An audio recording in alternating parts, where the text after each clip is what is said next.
Welcome, and thank you for joining us for today's session. I'm your host, Danielle Fuentes-Johnson with the Build Initiative. We would like to begin with a land acknowledgement from Giovanna Archuleta, Assistant Secretary for the New Mexico Early Childhood Education and Care Department. I would like to open up this meeting acknowledging our Mother Earth and the land she nurtures us with, the land where our children grow, and the land that provides the food to feed them. When we talk about these resources, we must also acknowledge the lands of our tribal people and the deep spiritual and long-standing relationship of all tribal nations. Today I come from you from Nambe-Awinga, the land of my ancestors who cared for it and fought for it so that I may one day live and raise my own children on it. A relationship that predates colonial contact by thousands of years. Our ancestors still speak to us and guide us through our songs, ceremonies, and writings. Through removal, trail of tears, long walks, assimilation, and the idea that by removing children would kill a culture. Our ancestors did not give up. Our tribal people are some of the most resilient people in our country, continuing to raise children to be resilient, who are nurtured through language and culture, the language and culture that cannot be removed. We must also acknowledge all other spirits who were forcefully displaced from their homelands and trafficked for labor and production on sacred native land. All of us collectively continue to experience the adversity that's caused our ancestors and spirits who continue to hurt from actions done to them. Take a moment to pray these people find the healing and peace to raise their children in a world that has so many opportunities, but most importantly, create coexistence free of violence. Tribal people are praying people. This is where we are all tied. Our grandmothers and mothers continue to pray over us. And as tribal people pray, they pray for people in the north, in the east, in the south, and the west. They pray for infants, children, adults, and elders, and our non-human relations, each with knowledge to share with us. As this conference begins, I hope that each of you are balanced in all directions and take a moment to appreciate what Mother Earth has given to us and how she continues to nurture us in many ways. I invite and encourage you to learn who are the original stewards of the land you live and work on and support those nations and children of those lands. Thank you. The Build team is excited to present this 20 webinars in 20 days for QRIS 2020 as we explore ideas, possibilities, and learn together about how we might recreate better, more equitable systems with children, families, and early childhood professionals at the center of our efforts. We are grateful to the many individuals who took time to prepare sessions, generate content, and to share ideas. We believe the sessions will inspire you to build on these ideas, continue conversations, and innovate back in your own communities and states. We've learned a great deal as we've prepared for this virtual event. One of our lessons is that a virtual event draws a much broader audience than an in-person conference. The Build QRIS conference was designed for early childhood systems leaders at the national, state, territory, tribal, nation, and community levels.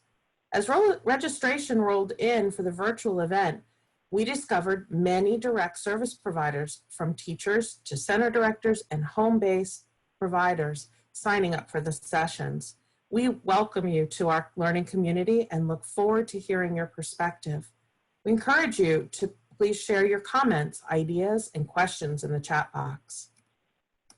As you know, we had to pivot from our in-person conference to a virtual conference. We would like to say a sincere thank you to our sponsors who made that switch possible. Their support is essential to this event. Now, we've all become familiar with Zoom, the Zoom platform, over the past few months as we've used it to connect with friends, family, community, and colleagues. We want to point out a few features that still may be new to you. First, when the PowerPoint isn't showing, you can choose your view. In the upper right-hand corner, click on Speaker View to see the active speaker, or click on Gallery View to see everyone. Next, we encourage you to provide feedback throughout the session by clicking Participants to open the participants list, and then clicking on the icons at the bottom to respond to questions or to give us a thumbs up. Presenters may also use this feature to do some quick polling, so be ready. We want you to chat with us. We encourage you to be active participants in this session. Please share your experiences and questions in the chat box. And if there are polls in this session, a box will pop up on your screen, and we encourage you to respond. This helps us generate more conversation and enhances our learning together. Now I would like to turn it over to Harriet Dichter to introduce our presenters and launch our session. Have a great session. Thank you, Danielle. Good afternoon. This is Harriet Dichter, and on behalf of our presenters, welcome to our webinar on funding the future. Right now, during our twin pandemics of COVID-19 and systemic racism, these emergencies amplify what are well-known truths in the early care and education community. On the one hand, ECE is essential to childhood health and to learning, to family well-being, and to economic productivity. On the other hand, ECE is marred by its weak infrastructure and inadequate public financing. Very few families or providers get public money to enroll children or to sustain their services. The child care system is not working the way we want it to be working, and our approach to funding is a big part of the problem. So we must continue to push, and even during the crisis that we are in now, find the opportunity for the future. Our actions matter, and now more than ever is a time for us to keep focused on building funding for the equitable early childhood system that we envision and must have. Next slide, Jonathan. We have a fantastic group of people to share information and perspective with you today. We have 3 national, state, and local financing experts: Olivia Allen from the Children's Funding Project, Lisa Christensen Gee from the Institute of Taxation and Economic Policy, and Lynn Karoly from the RAND Corporation. And I'm especially delighted that we have a local leader and a state leader who have led initiatives to expand revenue for early childhood in their home communities as well. And they bring an amazing amount of practical experience with them. They are Miriam Calderon, who is the Early Learning Systems Director for the Early Learning Division in Oregon, and Annemarie Valdez, who is the President and CEO of First Steps Kent County, Michigan. Let's go to the next slide, please. We have a very ambitious, and I have to say jam-packed agenda for you. In this first part, we're going to take a look at where we are now with public, state, and local revenue and efforts to protect that revenue and to grow that revenue. In the second part, we're going to try to take a look at the resources that are needed to figure out how much public revenue is needed. So we'll take a look at strategic planning, at issues like cost modeling, and we're going to review some tools that we think may help those of you who get excited and want to take next steps in thinking about and acting on systems level ways to generate revenue. And finally, in the last part, we have some action steps for you to consider, as we also know that we all have an obligation and responsibility in the present to protect what we have now, and we have some things pending before Congress that we want to make sure we've shared with all of you. So that's how our agenda will proceed. Our speakers will simply move on in the order and be passing off to each other. So in that way, let's move to the next slide. And I'd like to turn things over to Lisa to kick us off with our substance. Thank you again, everyone, for coming. And we're hopeful that we will have some good information and perspective to share with you that you will find helpful in the day-to-day, very important work that each of you is doing. Thank you, Harriet. Good afternoon. It's a pleasure to be with you all. Any part of a successful strategic initiative, whether it's starting to think about a public campaign for revenue raising or pivoting strategies has to be really sensitive to the current climate. And so my role in the presentation this morning is to help provide a landscape analysis of what's currently happening in the world of state and local finance.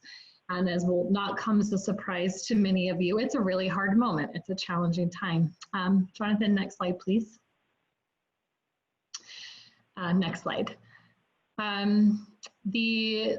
The global health crisis started out also trickling into having a fiscal effect, and we now know that we're in a full-blown recession that has direct and immediate kind of consequences on existing state and local revenues as tax dollars fall.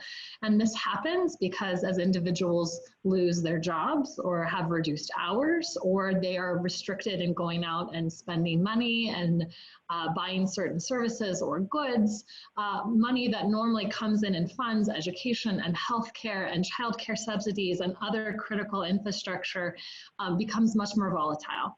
And so right now, early projections show that at the state level, states are expected to experience pretty significant shortfalls in their revenue that's available in the past fiscal year that we just ended, the current fiscal year that started July 1st, and in the subsequent year.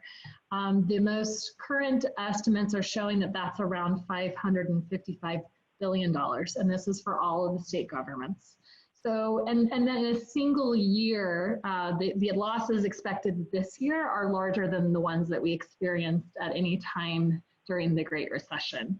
So this is a very challenging moment of great economic sort of contraction, but it's also a rare and weird moment because the economy is not behaving as it normally does because it's really being triggered by this pandemic and this response. So what might this mean for existing childcare funding and what we can expect states to do in reaction? So we also entered this moment with states having historic levels of savings in their own rainy day funds. But in combination, that only equals $75 billion. Jonathan, next slide. So far, the federal government has provided around $100 billion in federal aid to states through different funds and forms. This includes education stabilization funds, some Medicaid funding that is a big part of state budgets, and then also some of the CARES Act or specifically the coronavirus associated money available to help pay for some ongoing costs of states. But that still leaves about $400 billion of that $555 billion hole unaddressed. Next slide, Jonathan. So what this means is that right now at this moment, what's really important for what comes next and the ways in which maybe the moment, the hurt, the financial hurt is going to have ripple effects is what's happening right now in Congress. And that is states are required to balance their budgets even during times of economic shortfalls, which means their revenues have to equal expenditures. And when revenues fall, if there aren't sources to help shore those up as through federal aid, then they often have to turn to cutting budgets or raising their own money in order to make up the difference. And a $400 billion hole is monstrous. It's very significant. And so the major effort right now is really in making the move to solicit more federal aid for states and to make sure that that is flexible and it's also available to local governments and as long as the economic conditions warrant, not tied to arbitrary deadlines like the end of the calendar year. Next slide, Jonathan. The current picture is still taking shape. We don't know entirely what everything is going to look like early on, and as states kind of go in and out of closures and introducing later phases but then having to pull back. What we know is that most immediately impacts revenue from general sales taxes. We have seen since most states and the federal government have passed the revised federal filing deadline for income tax, that the effect on income tax revenues, but there's a particular concern for states that more heavily rely on sales taxes and how they might be particularly impacted. Jonathan, next slide. So states where there might be even more sort of volatility or cause for concern, this includes those that really heavily rely on sales taxes. So Nevada, Washington State, Florida, Tennessee, South Dakota. Many of the states that don't have income taxes find themselves in a more vulnerable position at this moment. And then also we have here listed some of the states where their local revenues are made up predominantly, or a very high level comes from general sales tax revenue. So next slide.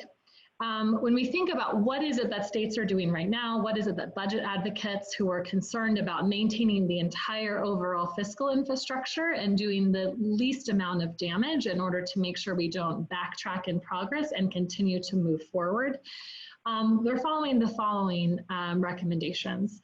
They're advocating very heavily right now to Congress for more federal and local, or for more state flexible fiscal relief.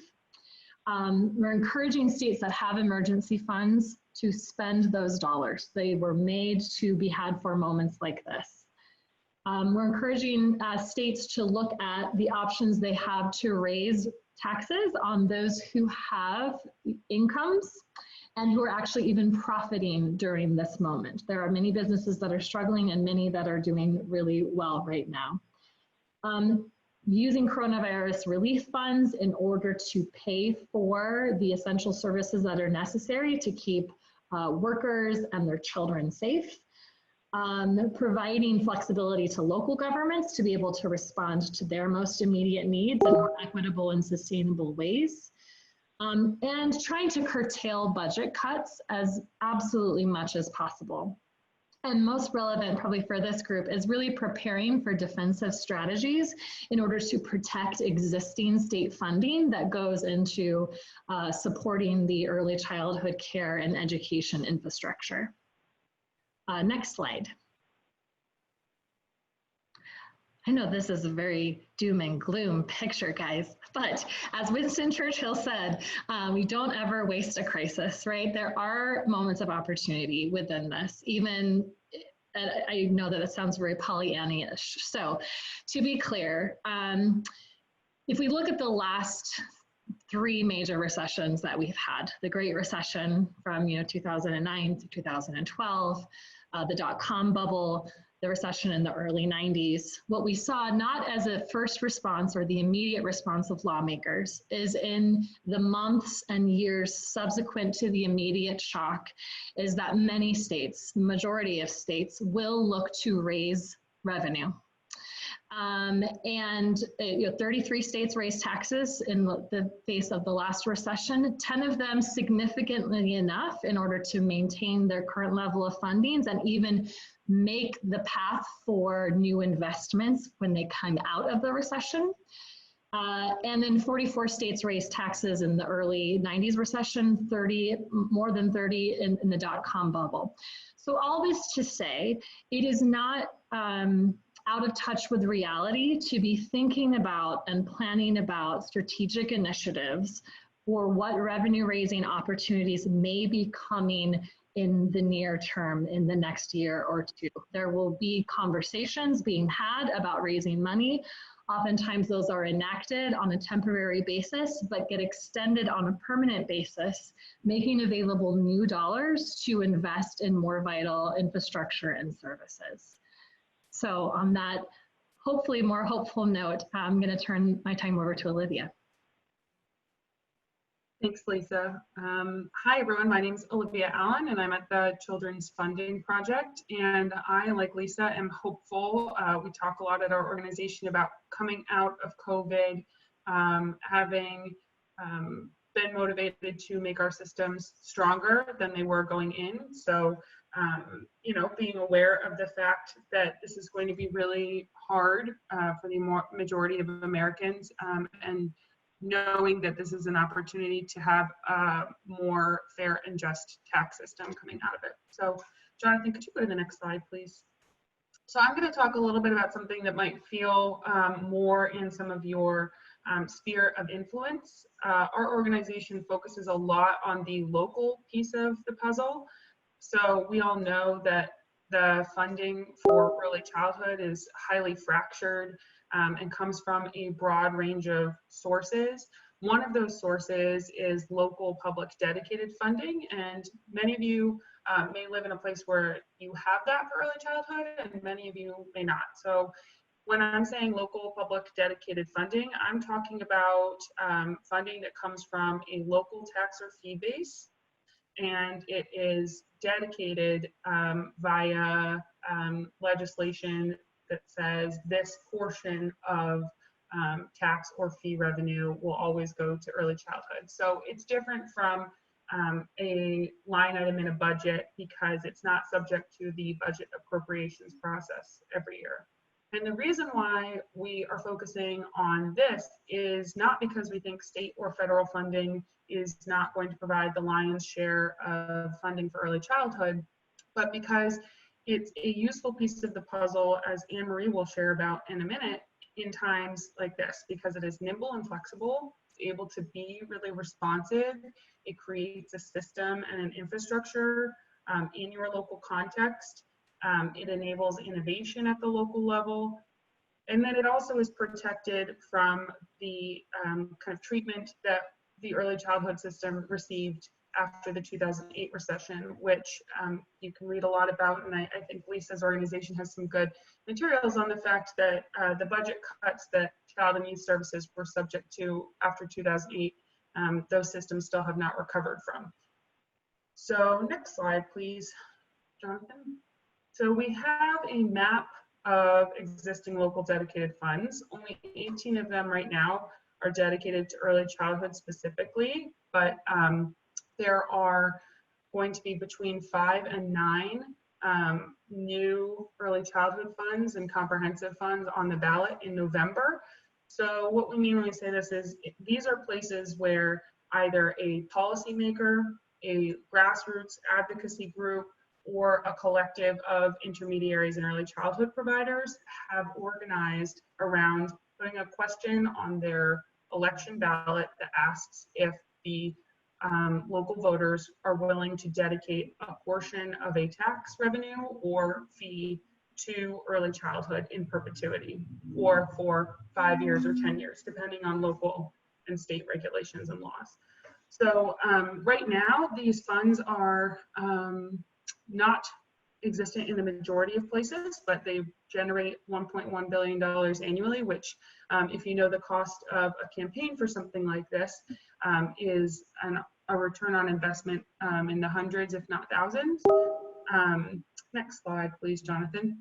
And you might be thinking that this seems like a difficult thing to even start thinking about in the current climate. We're going to raise a tax and dedicate it to early childhood when there are so many needs. How is that going to be possible? How could we possibly organize around this? But I'll tell you, last night in St. Louis, a group of providers put on a fundraiser for their early childhood initiative on the ballot in the city this fall. And they had a virtual dance party that raised $150,000 for their campaign. So people are willing and able to contribute, and you don't have to be in a position of incredible power in your community in order to leverage the organizing power you do have. So I just wanted to provide this graphic for a little bit of a reality check about the idea, and it really supports what Lisa was saying about tax raises during recession times. The very first local dedicated fund is for children and youth, and it's in Florida. It's in a county in Florida and was passed in 1946.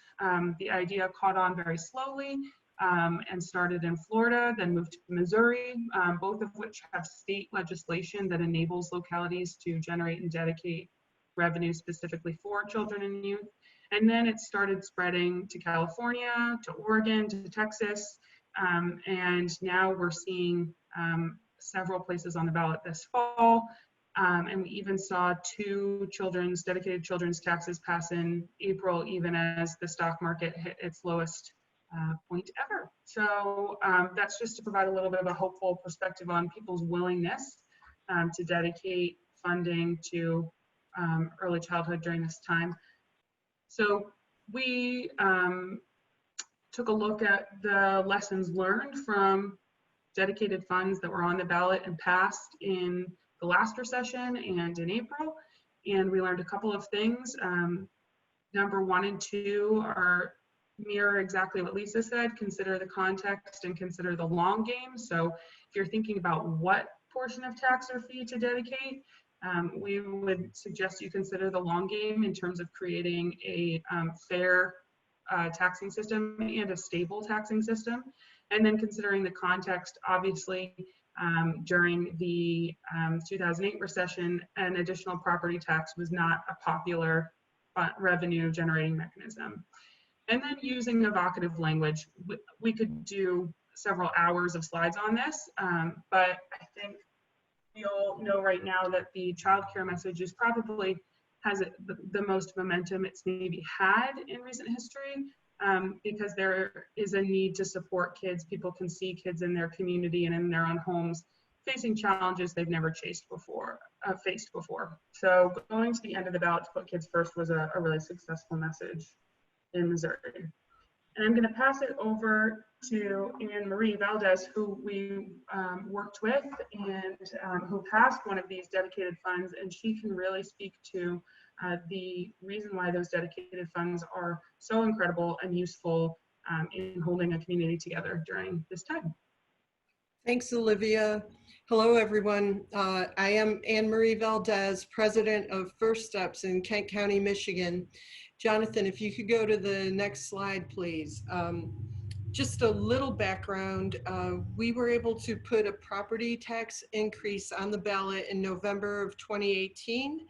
And that successful increase was able to generate nearly $6 million a year for early childhood work. We really made our case in terms of what needles we wanted to move, and we built an education campaign in our community to really highlight the importance of early childhood. We modeled what we were doing after our senior millage locally, and that built trust among the Board of Commissioners who had to actually vote to get this ballot, this campaign millage on the ballot. So next slide, please, Jonathan. What ended up happening is we became a trusted partner in the community working with our county government. And as I think over what is happening currently in terms of what has been termed these twin pandemics of systemic and structural racism along with the public health crisis, as becoming that trusted partner, we as a systems organization are looked to provide the mechanism to help get other dollars out into the community at a time of crisis. So it's very important that you build those relationships. Some of the key points about what we did in Kent County was to really build a strong coalition of funders and get the support from the community to back the political side of the campaign. We were able to get foundations to fund the education portion of it, but it was really important to get contributors to the political side of the campaign. Some of the bullet points on this slide are just really important about that infrastructure of early care providers and stakeholders being on your team. And then if you are hiring a firm, be sure to trust that firm to work closely with them on polling and focus groups. Jonathan, next slide, please. So what can we learn about dedicated revenue from the example that I'm providing in Kent County? Dedicated funding can help push the message for flexible and coordinated response to both COVID-19 and the disparities we see. Of course, we want to provide equitable outcomes for our children, and it's so important in this time to be flexible and to really make sure that our messages are getting out there. So with that, it's really important to collect data. And I know in the last bullet point, talking about data sharing agreements are more important than ever. The reason being is right now we're in an anomaly and we may not be able to show what we set out to do, but we certainly should be capturing what we are doing. And we risk that appearance that no needle movement means funding is not essential. So we need to capture the time we're in to show that we are bringing attention to early childhood and we're being flexible to get the funding out to where it is needed. Thanks, Annemarie. Good afternoon, everybody. My name is Miriam Calderon, and I'm here to tell a story of a successful statewide initiative in Oregon. There's a whole part of this story, I think, as Annemarie was talking about, the sort of, I would say, the outside strategy and all the incredible advocacy over a period of many, many years. I'm not going to talk about that. I'm going to give you more of sort of the inside strategy kind of in my state administrator role and tell, I think, a piece of this story. So in Oregon in 2019, the governor and the legislature were successful in passing the Student Success Act, which was a building over many, many years from the perspective of needing to raise revenue to finance public education in our state, to allow for and to really overcome, I think, decades of underinvestment in our K-12 schools in the state. So again, I want to emphasize that with this achievement of passing the Student Success Act and raising what that really meant is a dedicated funding source for public education, and I'll talk a little bit about the three accounts in a moment, it required raising new revenue and dedicated revenue. It was a long time coming, it feels like, for public education. I think what was the real surprise, though, is the inclusion of early learning. And again, that took a lot of work but ultimately proved to be successful, to say that as we raised net revenue for the state, we really shifted from thinking about public education really beginning in kindergarten, instead included, birth, infants, toddlers, and preschoolers, and said public education really begins at birth. I think with this landmark legislation and new funding. So the funding side is a new corporate activities tax. So we are raising revenue by taxing commercial activities of businesses making over $1 million. It's a little bit more complicated than that, but it's a lot more complicated than that, but I'm not the tax policy expert. But the revenue projections for this were to raise $1 billion annually in dedicated funds for early learning and the K-12 system. The Student Success Act, the legislation that both set up the corporate activities tax, also set parameters about how those funds would be utilized. Again, thinking about equity and thinking about the most underserved populations of students and communities in our state, and what kinds of investments aligned with that. So the account, what we call these new funds, have three separate accounts. One is the student investment account. $500 million is dedicated to that, to basically local school districts to be able to advance, different reforms and initiatives and supports for students. There's a statewide investments is the second part of the account, and that is projected at raising $300 million annually. Many of those statewide initiatives address equity, and then the early learning account is $200 million. So written into the law is that at minimum 20% of the revenue collected through this new tax will be spent on early learning. and will support, services for infants, toddlers, and preschoolers. So I think what I will say is, just from the perspective of early learning, the impact of this has been significant. In one legislative session, we doubled our statewide investments in early learning. And so you can imagine we've been now having a really wonderful time beginning to do all the work since this legislation passed, and this was all pre-COVID, to be able to really implement this new law and get these resources into the hands of communities and partners who can deliver the services to children and families. If you go to the next slide, I'll give you a breakdown of the way the 200 million is being appropriated sort of in our state.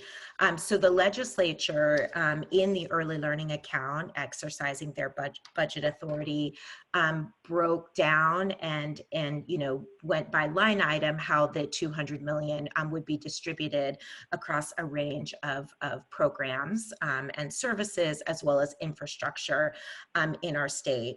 So I think one of the things that I'm most excited about and proud of the work of our governor, legislature, and all of our stakeholders, again, is the comprehensive nature of the investments that I think really recognize that when we think about early care and education systems, we are funding a system. Even though this reads like a number of set of programs, a lot of attention was given to thinking about the different programs and the different needs that they meet of families and with young children. So not a one size fits all kind of approach, I think was something that was really important. At one point, I think in this work, we were concerned about whether the framing of public education would be inclusive of services for infants and toddlers. I think, and we're really successful in being able to utilize the developmental science, equity to say, there's really no reason to, even if we are singularly focused on outcomes like kindergarten readiness, third grade reading, high school graduation, college and career ready, to the science is very clear that learning begins at birth, and that infant and toddler programs support and work toward those goals. And so we were able to ensure that infants and toddlers and programs were included. So I'll say a little bit about the breakdown of this.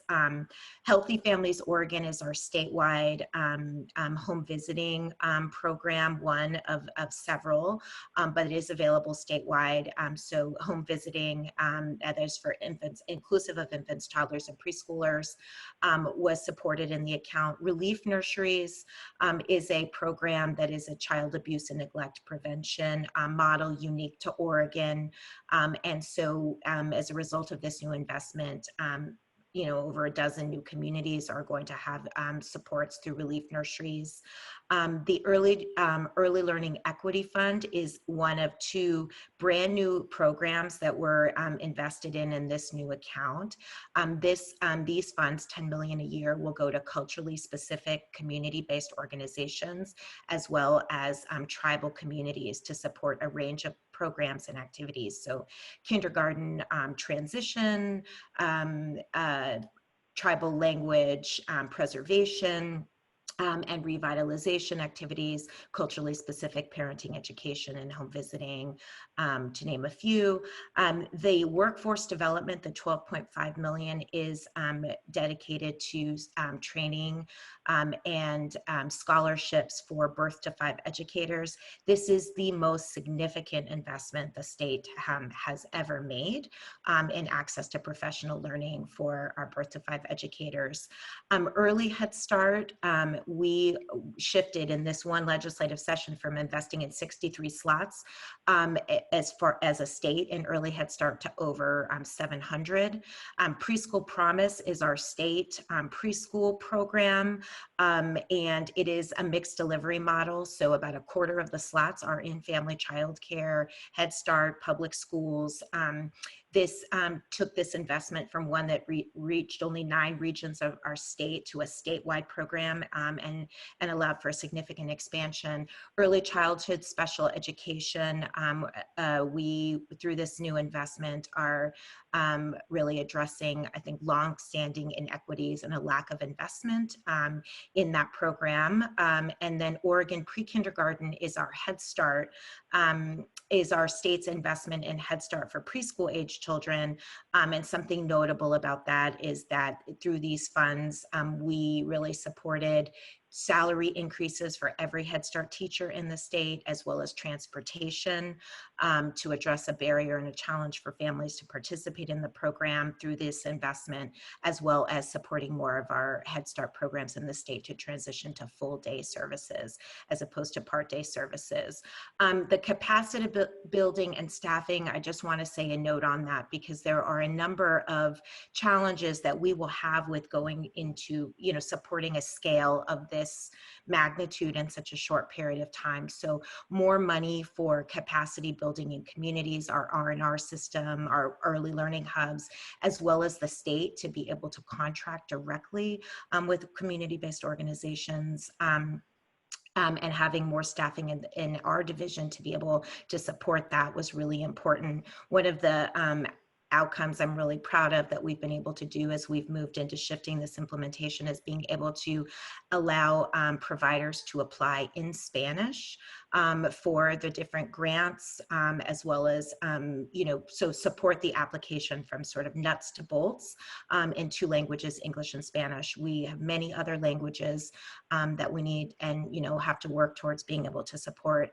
But that was really important to think about what our contracting and grant making strategies look like at the state level to be able to support the range of diverse providers in our state.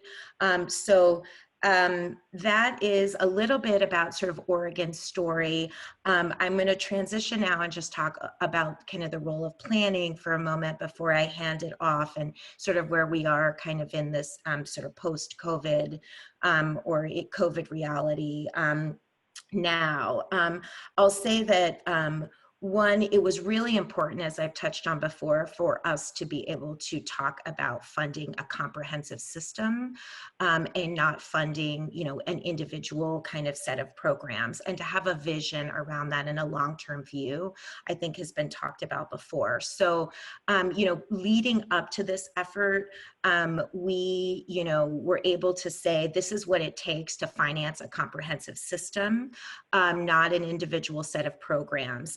And to think about that over a long term and what targets and goals would be for expansion of these services and for building capacity and infrastructure in our state. So I think the easiest way to say this is the difference from saying, this is how many more kids children and families we could serve with this new investment, to saying, to talking about a principle like targeted universalism, for example, and saying, we may want early childhood, we do want early childhood, quality early childhood education and care to be available to all children and families in our state. But right now, for children and families at 200% of federal poverty or below, we have 30,000 preschool age children that won't get services. That will cost this amount of money, and this investment is, in 2019 that we made through the Student Success Act gets us, X part of the way there. So again, having that long-term view, being able to not think about all of these programs in silos,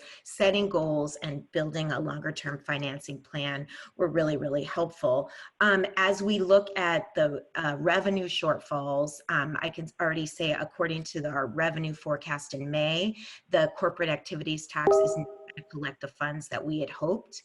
And so we immediately had to go into a defense mode as we thought about that. Even though it's dedicated funds, there could be ways to shift the funds within the account, especially as there was a shortfall in funding for public education. Our governor has stood strong, and I think some of that planning and our long-term vision has helped people understand that we're trying to reach a point in time. We may be delayed and we may need to go slower, but we need to protect the progress that we've made. So with that, I am going to turn it back over to Olivia. Thanks. Thanks, Miriam. Jonathan, if we could advance slide. So I think I am just kicking off a bit of a section on, okay, we just gave you a lot of information about funding and financing and the amazing work that Miriam and Annemarie were able to pull off in their geographic areas, and then both sobering and hopeful information on the broader landscape from Lisa and I. And now we really just want to spend a few minutes talking about how would you prepare for any of those efforts. And Jonathan, if you could go to the next slide. So I don't know how many of you have seen this. We call this the filling the gap slide. This is an image that we made for Buncombe County for the Asheville Buncombe Preschool Planning Collaborative several years ago. So it's being updated now, which is very cool to see, but really to help them communicate to other people what is their current preschool and early childhood system. What does it look like? Who funds it?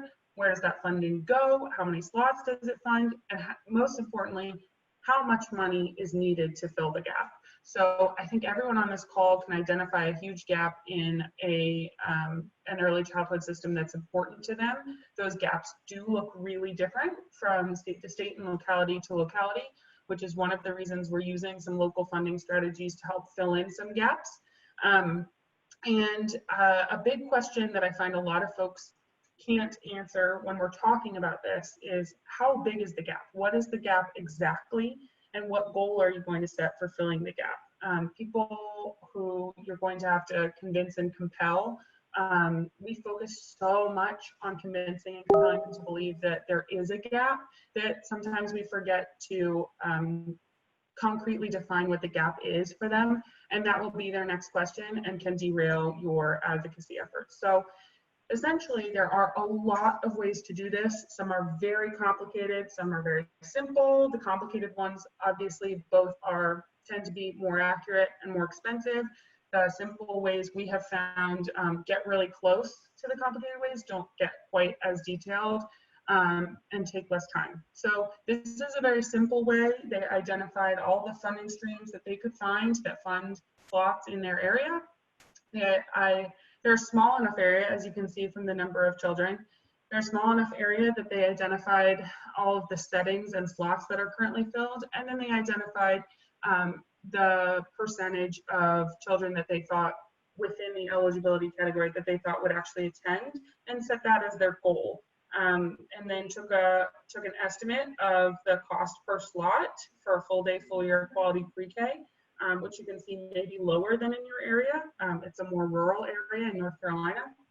And then they multiplied it and got the cost of filling that gap. So this is a process that looks really intimidating, really scientific, really mathematical, and it definitely can be. But it also is a little bit more of an art. Since most of us know there is not perfect data on a lot of this, particularly when it comes to unlicensed local childcare providers, right? We know those are really crucial settings, but we also know in a lot of places we don't have great data. So this is just kind of a picture of some of the questions you would want to answer. Jonathan, if you can jump to the next slide. So being able to answer that question is really crucial, defining your gap. And then we also talk about strategic planning in the longer term. So looking at the big picture in terms of state to local alignment. So in Texas, for example, years before Texas expanded its pre-K program, San Antonio decided to dedicate a good chunk of funding, an 8-cent sales tax, to pre-K system, and have used that to both create new quality pre-K settings and also to scale quality up in other settings. But now that Texas is going to dedicate additional funding to pre-K, that local fund is able to be more flexible and cover a different group of kids, a different eligibility level by income than they were previously. So being aligned in a long-term strategy, knowing if your state is currently considering funding pre-K, could you use local dollars to make sure that doesn't undercut the childcare system, considering that state to local alignment. Then the second is identifying and tracking new revenue sources. I think Lisa kind of alluded to this a little bit, that there are about to be a lot of changes at the state level. We're going to see ideally new sources of revenue tapped that maybe tap some of the folks and industries that are doing much better right now, as many of us are doing worse. It's important to get in on the ground floor of that and make the case for how crucial early childhood funding really is. One good example is how many states we lost out on marijuana revenue to infrastructure and roads. There's a very clear link between increased marijuana availability and use and the need to provide care settings for early childhood and prevention and intervention. That all really goes hand in hand. So more marijuana revenue really should have gone to early childhood.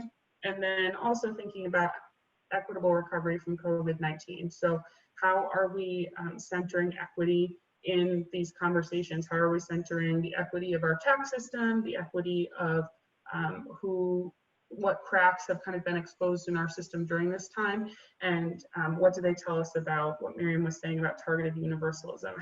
Where do we need to be shifting our target to respond to COVID-19? So I am going to turn this over to Annemarie, I think, to talk about strategic planning and how that relates to dedicated funding and equity. Thanks, Olivia. We'll just stay on this slide, Jonathan. So a couple things that come to mind, because our organization just recently went through strategic planning, and we really wanted to make sure that many of the things Olivia highlighted were in there, because COVID-19 and the relief funds that are coming through have changed really everything. So building that into our strategic plans for equitable outcomes are more important than ever, and making the case to the powers that be that we can be flexible and to allow us to be flexible with that dedicated funding, which originally we may have earmarked for a certain thing, but now we have to have that nimble flexibility to switch and pivot if we need to. One thing I want to mention is it was really important to us to have 4 parent voices on our allocation committee determining where those funds go. And now it's more important than ever to lift up that parent voice. And I hear that as a recurring theme throughout everything we're talking about here. So just a couple things in terms of the importance of strategic planning in terms of dedicated funding is that COVID-19 relief has put a needed spotlight on childcare. That spotlight can help us leverage additional funding beyond dedicated or millage dollars for childcare providers. And we're seeing relief funds come into our states and municipalities, but the problems that we are seeing is it's very difficult for providers to access those funds. So if we're able as a systems level organization, as a trusted partner to help childcare providers access those funds, that is the mechanism that truly is needed. So I'll give you an example. We have dedicated funding, we have the millage, but then our county is looking to us, to the First Steps organization, to manage an additional $1 million that should be specifically for childcare providers through COVID relief. So those are the types of things that the dedicated original dollars can be an anchor almost to help bring on other dollars that are truly needed. And it is helping us build momentum.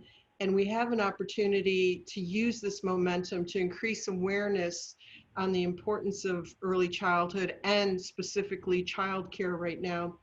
And then those new sources of funding can be paired with local dedicated funding. And we have a responsibility now more than ever to work together for lasting systemic change. So at this point, I think I should be turning it over to Lynn. Thank you. Thank you, Annemarie. My name is Lynn Karoly, and I'm a senior economist at the RAND Corporation, and I've had the honor of working on issues around ECE cost and financing at the federal, state, and local level over the past several years. So if we can go to the next slide, what I'm going to take a few minutes to contribute to this discussion is how we can use cost analysis and associated tools to inform policymaking in the ECE context. Go ahead to the next chart. So I like to think about cost analysis as helping us understand the programs, interventions, and policies that are implemented, whether that's at the local level, a state level, or even a federal level. And what we're really trying to capture in understanding program costs is the value of the resources that are required to implement those programs or policies or interventions.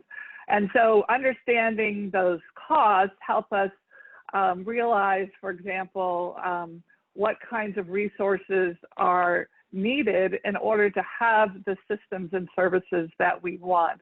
And that can be compared with the resources in the system now to look at the size of the gap, such as what Olivia was showing you. Go ahead on the next chart.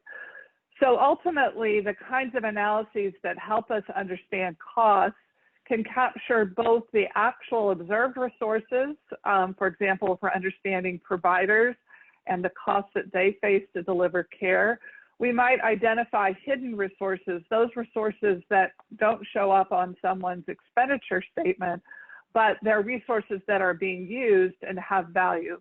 In some cases, those might be donated resources like space that someone is receiving at a discount or for free. But ultimately, that's a real resource that is used and needs to be accounted for, especially because some providers actually do have those costs. And so we want to recognize those resource needs and the costs associated with them.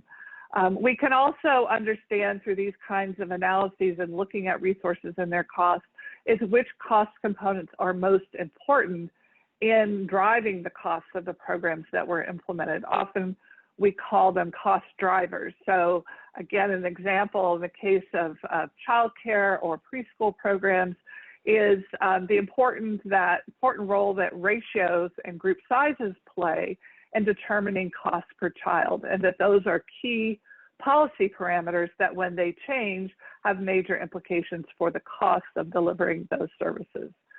Looking at costs also helps us understand what economists refer to as incidence, which stakeholders in the system are bearing which costs. To what extent are the providers bearing costs, are families bearing costs, are other actors in the system, particularly the public sector, incurring costs associated with our systems. And then we can also use these tools to understand how costs vary at what I'll refer to as the micro level, so all the way down to an individual provider, as well as at the macro or system level. And these kinds of tools that I'm going to talk about in a moment can be used to look at that range of perspectives. Go ahead to the next slide. So as we think about the use of cost analysis in the early childhood context, I want to just differentiate several different ways we can incorporate cost information. One is what I'll call retrospective analysis, which is essentially looking backwards at programs that have been implemented or interventions or policies to see what we can learn about their costs. And that helps us understand as we continue to implement programs or expand them, what we're likely to expect to see in the future. Sometimes there are issues about how generalizable what we've learned from prior retrospective analyses would be as we look to the future. And a perfect example of that now is that while we might think we understand the cost of providing high quality early childhood care and education based on past data, now in the context of COVID, those estimates are probably not going to be as relevant because we know that the providers face new costs associated with maintaining conditions that are likely to reduce the transmission of the virus, whether that's extra cleaning supplies or additional materials or enhancements to the early childhood setting. Another example would be as we change expectations or requirements around ratios in the context of COVID, that could mean very significant changes in the costs that providers face that will mean that what we know from the past analyses aren't going to be as applicable. But we can also use tools that help us look forward from a prospective perspective. And here we often use cost models to forecast what resources would be required as we implement new programs or modified programs in the future. Typically, these kinds of analyses require assumptions about the nature of the program being implemented, and those assumptions would be embedded in the cost model. And again, an example would be to modify existing cost models for the cost per child of early childhood programs to account for something like a changed ratio of the number of teachers to children in a program because of the COVID context. Another example of where cost analyses are increasingly being used is in the context of setting reimbursement rates. And this could be whether we're talking about subsidized childcare programs for children from birth to school entry, or specific program areas like preschool programs. And so to the extent that the public sector is going to reimburse providers for providing those programs, we need to understand what the costs of those programs are to help set the appropriate reimbursement rates. And again, how reimbursement rates might need to vary with important cost drivers. Typically in the past, we've relied on data, in particularly the case of subsidized childcare, based on market rate surveys. Essentially, those surveys tell us about the prices that providers charge to families who are going to be paying for the cost of care themselves. But those prices don't necessarily reflect the true cost of care. And one of the problems we've had with our reimbursement rate systems is that they under-reimburse providers for the true cost of care. And unless tiered reimbursement systems are being used, they don't reflect the fact that providing higher quality care, like moving up a quality rating system, means higher cost, and that reimbursement rates should increase to reflect that. So incorporating cost information into rate setting for subsidized ECE programs is another important use of these tools. The next slide, please. So I've listed on this chart a number of tools. These are ones that were all recognized in an appendix in the National Academies study on transforming the financing of early care and education. So these were tools available around 2018. Some of these were publicly available tools that had been developed to be used by program and policymakers. Others are tools that have been developed by various research teams and their analyses of costs and financing. The point is that there are a number of resources out there, particularly for localities or states or even individual programs who may be seeking to incorporate information on costs and do cost modeling. But as I'll show the next slide, there are a number of considerations as you look to using tools like these that are important to take into account. So first of all, in using any of those tools, what particular program or intervention or policy is being modeled in those tools? So some of those tools were specific to childcare, some of them to state-funded preschool programs, particularly ones delivered by school districts. Others are specific to system elements like QRIS or workforce professional development system. Another question with these tools is how have they been designed to use in terms of the level of geography? Can they accommodate a local cost analysis? Are they really established for state or national level estimates? And then as you look at these tools, all cost analyses, particularly prospective ones, require key assumptions. And so these tools will often have built-in assumptions, and some can be modified by the user. So it's important to understand what the tools already assume and where there's room to modify those assumptions. And that can be along the lines of the resources that are required, the quantities and the prices, whether or not startup or transition costs are accounted for, and do they account for, especially if you're looking at the more local level, what the system level costs would be. Another important feature is what are the outputs from any given model, and do they meet the particular needs that the model would be used for, and how easy is the user interface in terms of the tool and the ability of perhaps more novice users to take on the use of a tool. Go ahead to the next chart. So ultimately, I think these kinds of cost analyses in the tools can help us understand both cost and financing issues for a high quality early care and education system, or more generally, a birth to 5 system. So here I'm illustrating the notion that we have ECE providers as part of the system and families, and together that determines the early childhood delivery system, the types of providers, the nature of the care being provided, and the cost of the care.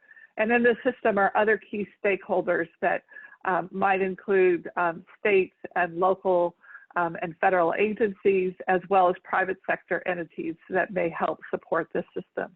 And key questions that we want to be able to answer are such as, what are the provider and system level costs for this high quality ECE, either specific components like childcare or preschool or related birth to 5 services?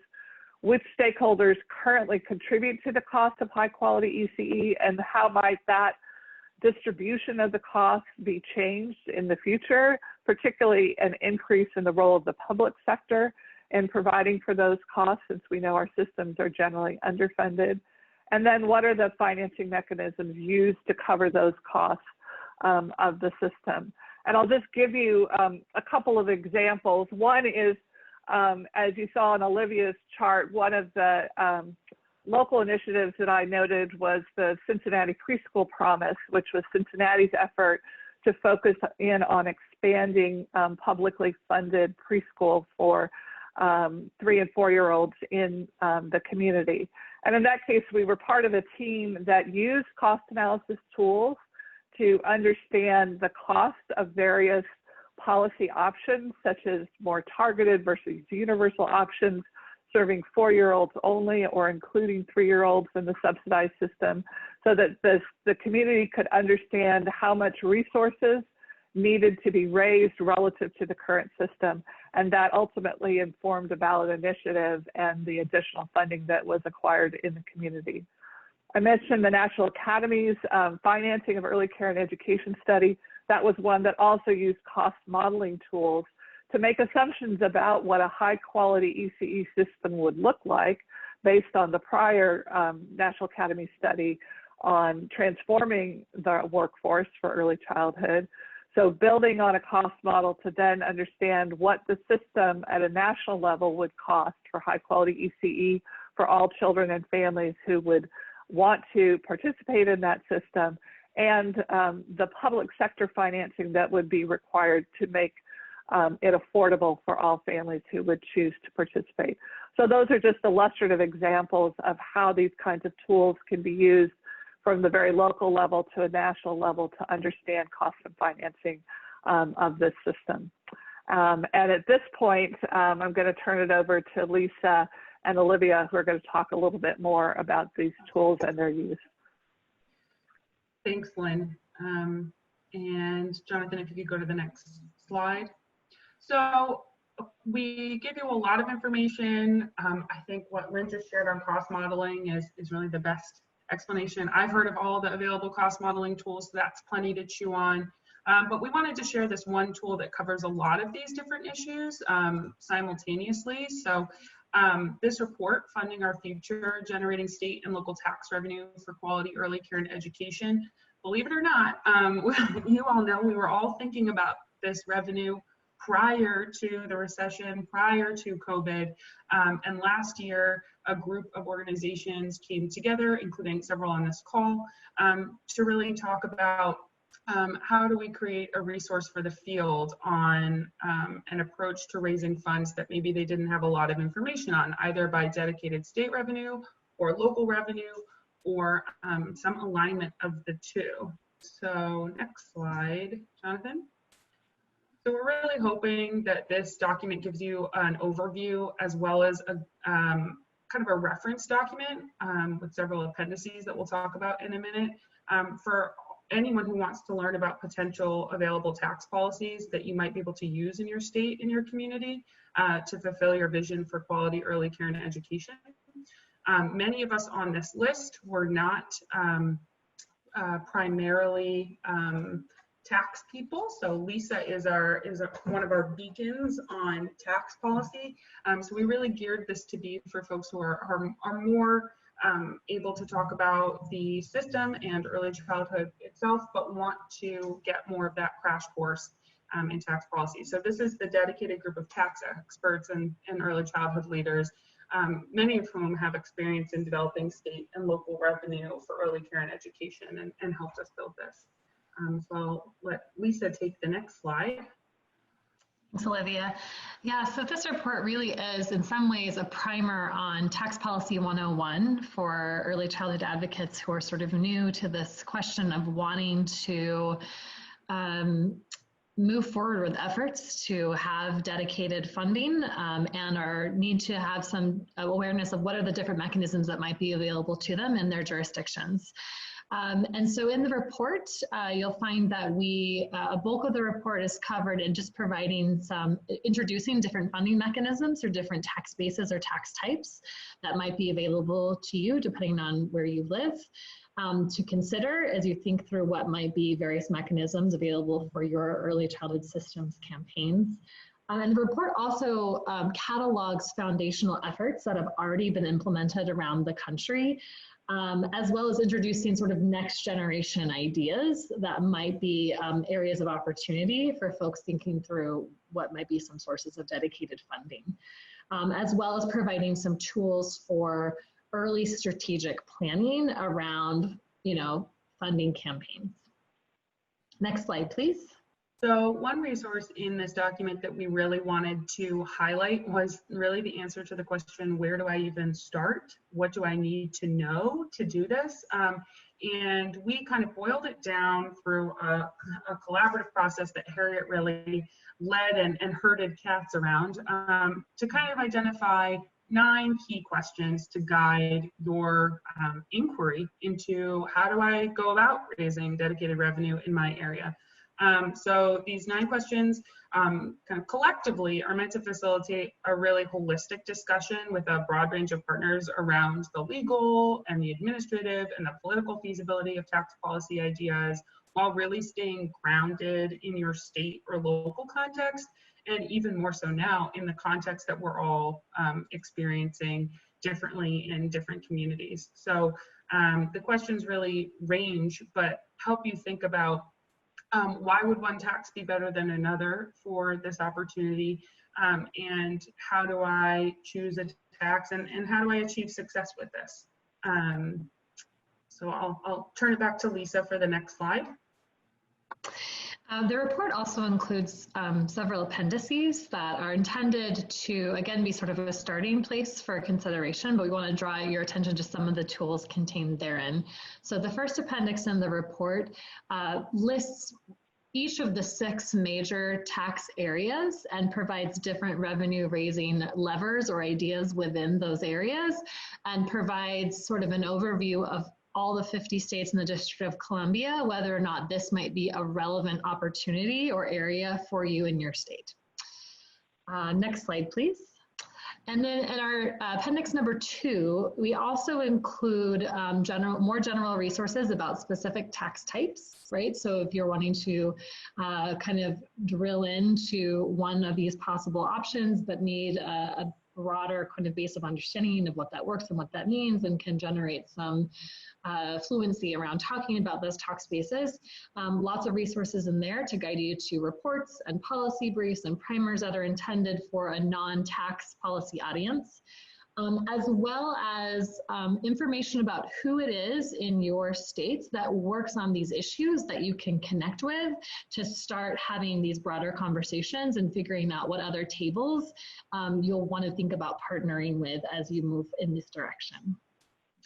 And just the last slide on this document. So the report is really focused on ways to generate revenue, but this kind of brings us full circle back to what Lynn and Annemarie and I were talking about in terms of you need, it's, Lisa reemphasized this to me a couple months ago, but you actually need to know how much money you need in order to identify which tax to pursue and what tax rate to pursue. That's really matters whether or not you're going to generate $25 million a year or $500 million a year. So there's several resources in there to help you start knitting this conversation together. And it will feel maybe like there are a lot of different conversations to go on and moving pieces. And we hope that either the Children's Funding Project or the resources from Build or some of the cost estimation tools that Lynn talked about, we hope that those can help you start knitting all of these various questions together to create a really targeted fiscal agenda. Because I think as we've all heard the refrain over and over, what gets budgeted gets done. And so we really need to have a fiscal agenda and a budget plan in order to achieve greater amounts of dedicated funding for early childhood. So I'll turn it back to Harriet.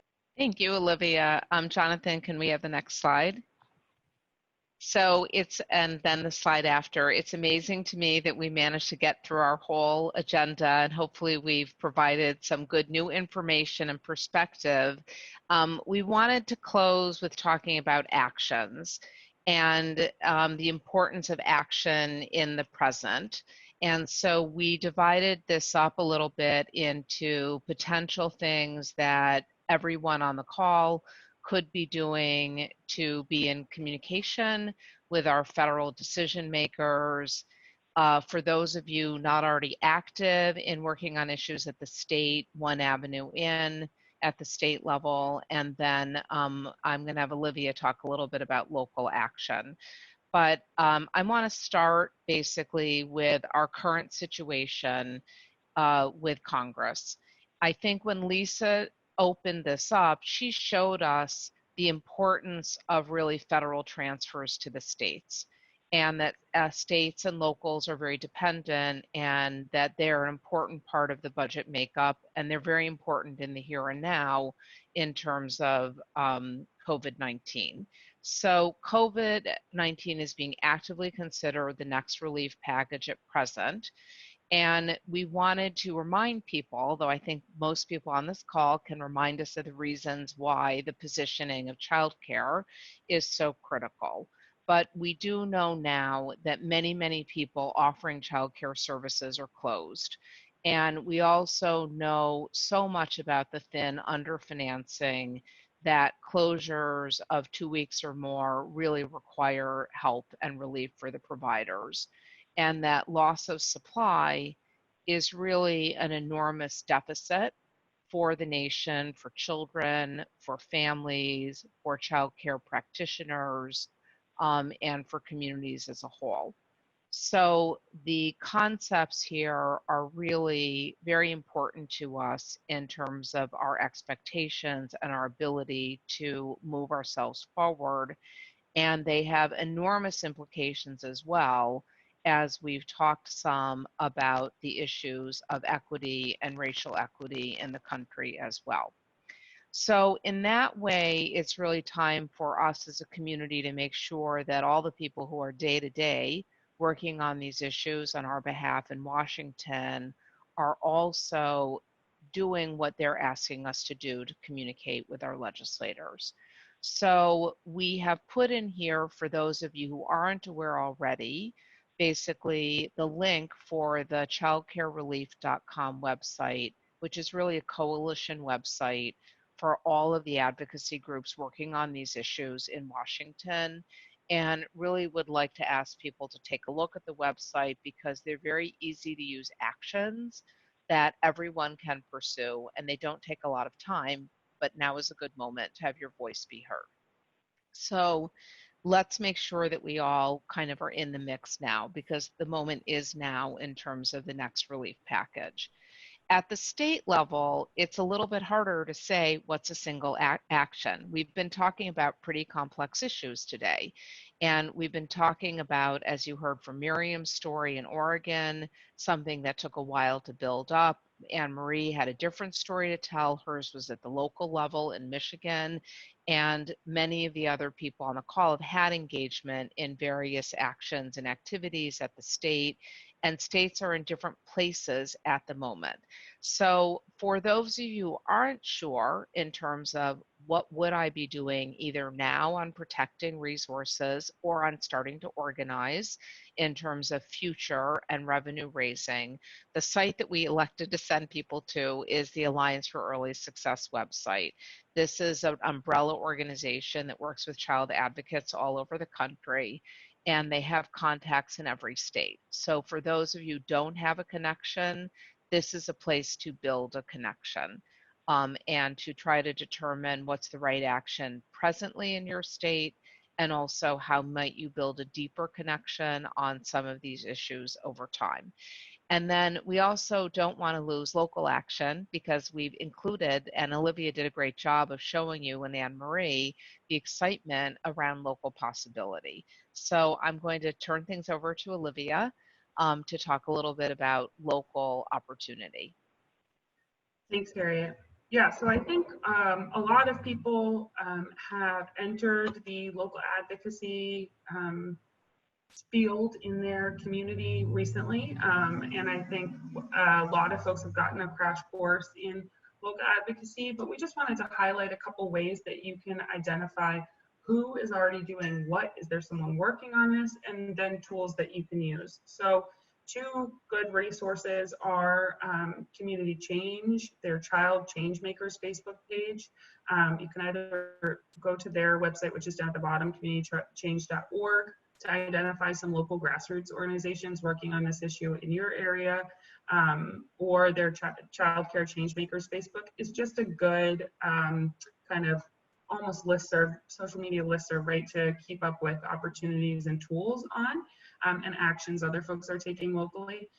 And then at Children's Funding Project, we keep one of our items that we cover is that we keep a running list of anyone who has ever expressed any interest in local dedicated funding for early childhood. So we have a big, long database of that, and I can guarantee someone on this webinar is from a place where there's already an initiative in place, or a budding initiative that might need an infusion of new energy, or the experience of more providers, or just a push. So if you're really interested in that, please feel free to reach out, and I'm happy to connect you to anyone who's working on that in your area. And then the tools that you can use, right, I think many of us are familiar, but contacting public officials to express concerns or demand action. One of the things to do right now is think about officials up and down your chain, right? So both local officials, but also the officials who serve your district or your area in state government or federally. And then also organizing community forums or town hall meetings. Believe it or not, they're very well attended online. And I have to think it's partly because we rarely provide childcare or pay for childcare or hold these at non-traditional times. So having a virtual meeting or cover transportation allows us to actually convene more people. And then creating a group on Facebook or writing an op-ed or a letter to the editor. We have lots of great examples of those. And I think tying these broader issues that we've talked about today to your local community and energizing people around that and really showing the effects can be really powerful. And lastly, I'll just say that the reason our organization focuses on local and just launched a new 501c4 or political action group around this idea is because we think that grassroots change is some of the most authentic and effective change, and also because we'd like to see a lot of communities focusing on early childhood at the local level in the hopes that it will almost be a trickle-up effect of people caring and seeing effective strategies at the local level. It's kind of contagious, and people in communities to the left and right of you will see it and want it, and it'll build trust in the idea that there can be an effective early childhood system, which I think everyone on this call thinks there can be. So I'll toss it back to Harriet on a more positive note. Thank you, Olivia. So on behalf of Olivia, Miriam, Lisa, Lynn, Annemarie, and myself, we want to thank you for taking the time today and allowing us to share information with you. We wanted to close with some powerful words from our esteemed leader, John Lewis. When you see something that is not right, not fair, not just, you have to speak up. You have to say something, you have to do something. So we want to close by really urging everyone to keep on the doing. Thank you all so much for joining us today. Wow, what a great session. Thank you all. Before you sign off, we encourage you to give us some feedback on today's webinar. Some poll questions are now popping up on your screen. Let us know in the chat box also what you found useful, significant, or new, and how we could improve the webinar. I would like to really thank all of our session leaders today for this interesting and informative opportunity. We appreciated the contributions from the participants in the chat box as well. Thank you all and have a wonderful day.